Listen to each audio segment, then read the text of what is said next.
Hi, welcome back to my channel, Teacher's Choice PH. This is Teacher Des, a public school teacher as well as a mother of three. And this time, I'm going to show you the different key symbols, key pictures, and key words of the Sinugbuanong Binisaya alphabet. In this exercise, we will be using the key symbols, key pictures, and keywords. So, sa atong pagtuon sa pagbasa, kinahanglan nga makamao ka sa tingog sa kada letra sa atong alpabeto. Busa na kinahanglan ta og gitawag nato nga key symbols, key pictures, and keywords. The key symbol that we are using in this exercise refers to the Sinugbuanong Binisaya alphabet.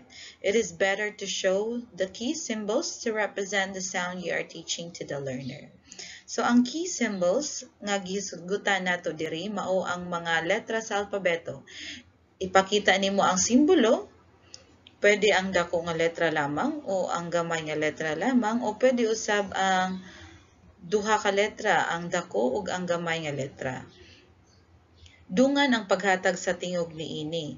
So, kinahanglan ipasabot usab sa mga bata nga ang alpabeto sa Sinugbuanong Bisaya adunay dako ug gamay nga letra, nga parehos lamang ang tingog sa dako nga letra ug ang sa gamay nga letra.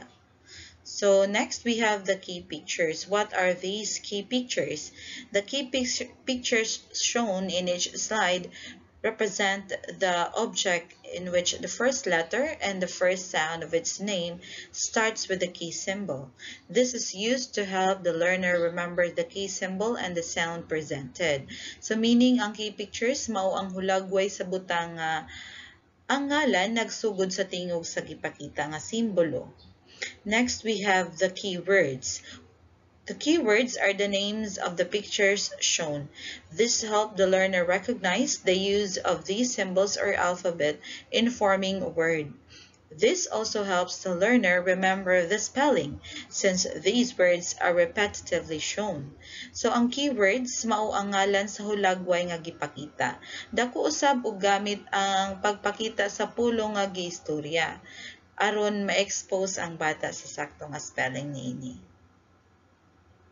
So, mauni ang porma sa atong slide. This is the key symbol, ang key picture, ug ang keyword. So, let's start.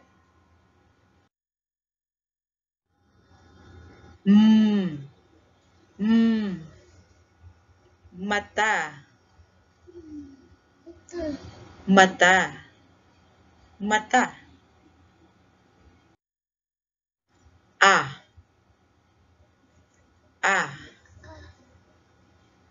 Apa.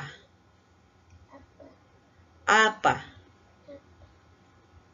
Apa.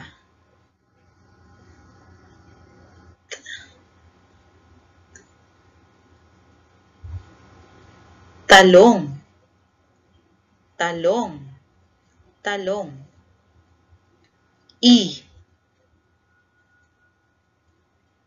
Isda. Isda. Isda.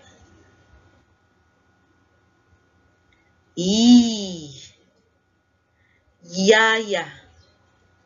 Yaya. Yaya.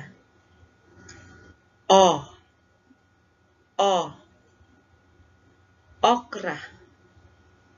Okra. Okra.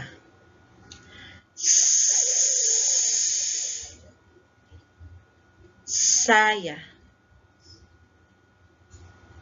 Saya. Saya. Kakak. Kakak. Kakak. Elepante. Elepante. Elepante. Nanay. Nanay. Nanay.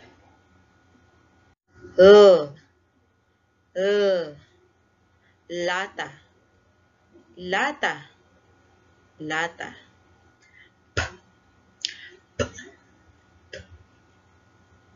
Pana, pana, pana. Baka, baka, baka. G, gatas, gatas, gatas. U, u, unlan, unlan, unlan. Dalan, dalan, dalan.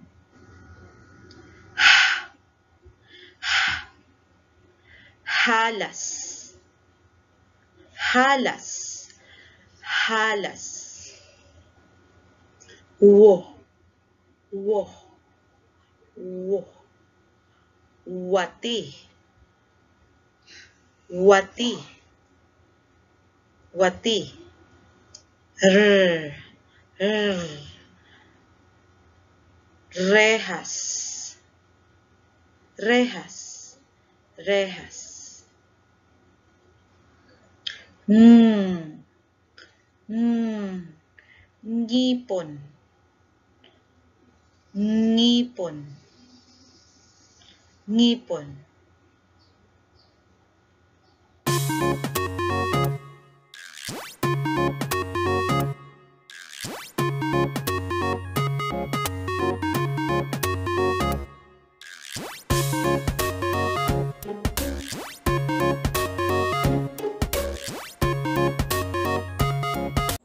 So, those are the key symbols, the key pictures, and the keywords of the Sinugbuanong Bisaya alphabet. So, please don't forget to subscribe, like, comment my channel, The Teacher's Choice PH.